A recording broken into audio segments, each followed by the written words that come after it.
right, we're back at Exponential Medicine this year in 2017 with the Naveen Jain, who's always the most. I think you're one of my favorite speakers, honestly, here, because I think you're so authentic and you're so passionate, and I think so many people kind of lack that.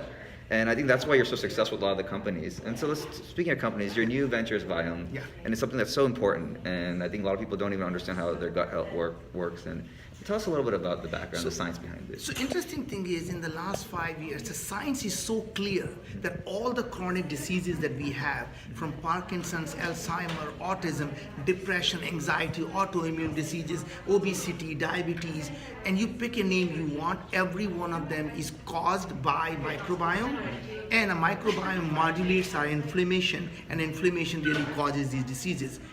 Interesting thing that I find is that our healthcare system completely ignores it. Sure. And they believe if we can get rid of all the bacteria and viruses from the human body, we will be a healthiest body.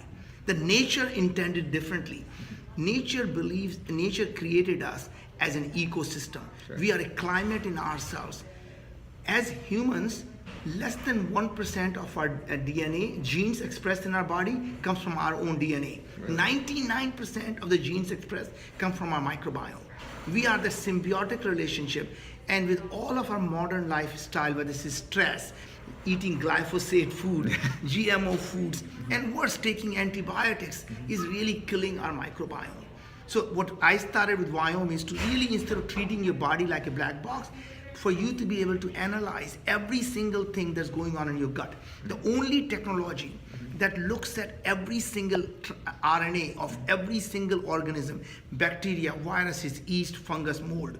And then we look at how active they are, and most importantly, we look at what they are doing. Are they producing short chain fatty acid? Are they producing vitamins? Are they producing the nutrients that the body needs?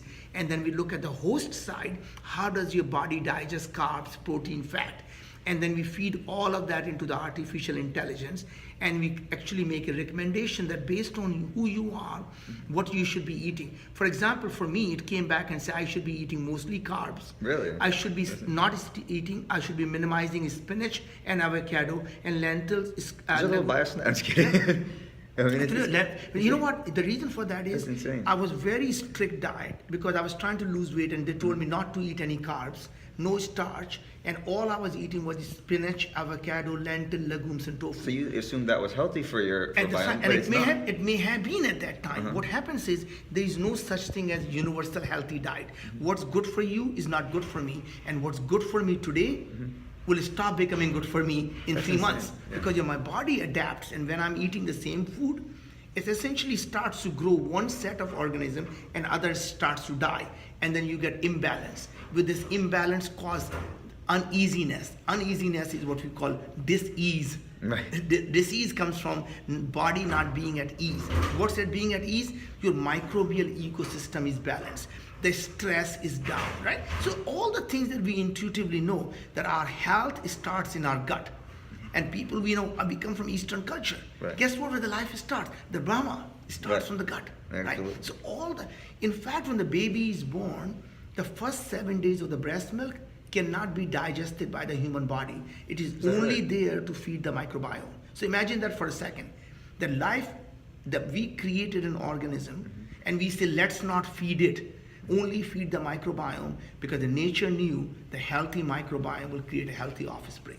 So it's that important. It's almost like we are sort of living for the microbiome. It's like our flora and the gut flora that we have. We are basically a portable ecosystem. If you look at it from the nature's perspective, we are simply a portable carrier for microbiome. Pretty much.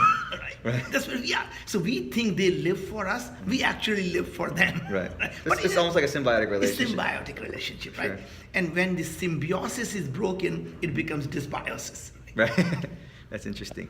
So, being at Exponential Medicine, besides what you're doing at the Viome, what are the companies and technology that really interest you? I mean, there's so much going on in artificial intelligence, with robotics, and I mean, what really stands out to you? So I really think that, we as humans our trajectory of how we live is going to change in 10 years, right?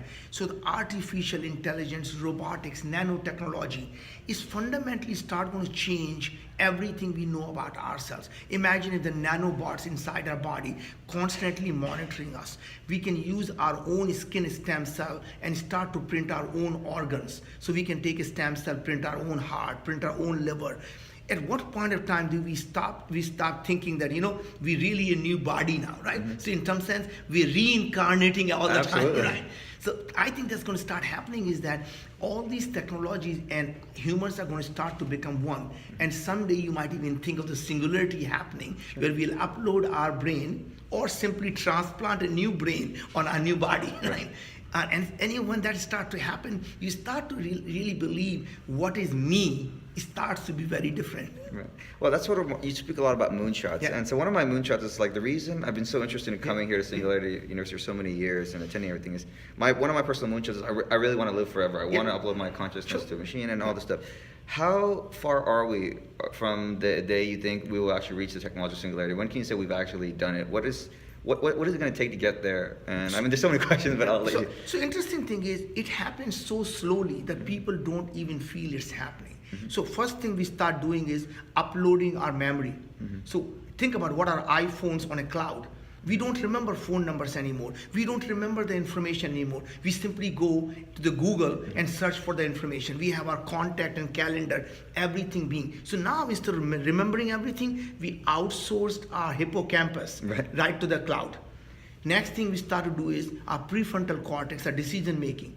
We no longer worry about where we are driving. If a Google map tells us make a left turn, we make a left turn. Suddenly we start to say, what restaurant to go to. It tells you, Yelp tells you where to go, right? Suddenly all of the stuff, our prefrontal cortex now is saying, okay, let the AI take care of it because it knows more. And you slowly start to give up the control. Like that's what Ray Kurzweil talks about, right? Like he talks about saying, how do we, I want to start putting my neocortex on the cloud, so I want that to do my high level thinking for me. I want to expand my... But it's already happening, right? The Google Maps are really the extension of your neocortex. Right. I can't remember every direction, but it's really, I'm outsourcing it to my phone, right? My memories, my hippocampus is being outsourced. I don't have to remember. Hey, there was an article about microbiome and the prefrontal cortex. Boom, I Google it and it's there. I no longer have to remember, when was Abraham Lincoln born? That's so true. So speaking, the last thing is entrepreneurship, right? I think one of the biggest things most entrepreneurs are guilty of is they don't think big enough. I think a lot of people start companies and a lot of regret they have is, man, I could have been so much bigger. Why do you think most people don't think about moonshots realistically, and how can we overcome that bias, and how do you inspire people to So think? I really think people are afraid to fail. And that is the reason why they don't think of moonshots. Just because you have a grandiose idea, you don't have to boil that ocean on day one. You start to take each slice and start to execute on each slice. I think that it's easier to execute on moonshot than to do something small. Because when you have a grandiose goal, you have an audacious goal, people around, the best talent around the world want to come and help you achieve that. Because that becomes their legacy. They want to attack a big problem. They don't want to build an app to find a roommate. Right. That's true. Exactly. And my point is, and that's the reason whether you're going to the moon or actually taking a moonshot and making illness optional, which is what we're trying to do with Wyoming. I mean, think about it for a second. A guy who has no background in medicine says, I'm going to make illness a matter of choice. And that's the kind of moonshot people want to get attracted to. Who would have thought 7 years ago when we said, we as a private company can land on the moon? And now we're in 6 months of doing that, right? So is Moon was really 6 months within doing this? Yeah. So what's the plan for that? So what's your message to Elon Musk and Jeff Bezos? Is that saying? Well, my message to them is, we all need to come together to save this humanity from potential extinction, because we all are on a single spacecraft. And the spacecraft is called planet Earth. If we get hit by a large asteroid or we end up destroying it ourselves, wouldn't it be nice if we were on multiple planets? So we could be on the moon, Mars, Europa, Titan. But the best place to start really is the moon, because it's the closest planet. It's our eighth, literally our eighth continent. And I would rather be a lunatic 3 days away than be a Martian 6 months away. So I really think we should be going to the moon, colonizing the moon, learn to live on the moon. And people say, what about radiation? And I say, nature is an amazing innovator. We find the bacteria growing in natural, radioactive waste. So we might actually adapt our bodies to that, right? We can take a bacterial genes that have already figured out how to live and thrive on the radioactive waste. Right. Use CRISPR, which is, by the way, going to be an amazing technology. Right.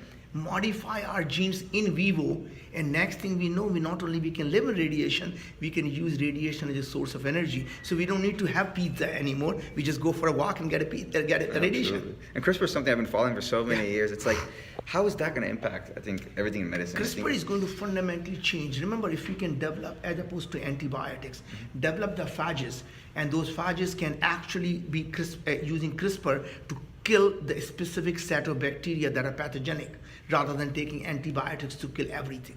So you can be very precise in terms of what pathogen you want to attack. And the CRISPRs probably will be one of the best technology to do that. Absolutely. And so what's your final message to everybody out there? My final message really is dream so big that people think you're crazy, and never be afraid to fail. You only fail when you give up. Everything else is just a pivot. And go out and solve a problem that is a big problem. If you solve $1 billion problem, you can create $1 billion company. You find a way to help 1 billion people, you can create $1 billion company. So go out and have some fun. Absolutely. Thank you so much. I hope everybody else does that, and I will definitely be aspiring to create another $1 billion company. Thank you, sir. Thank you.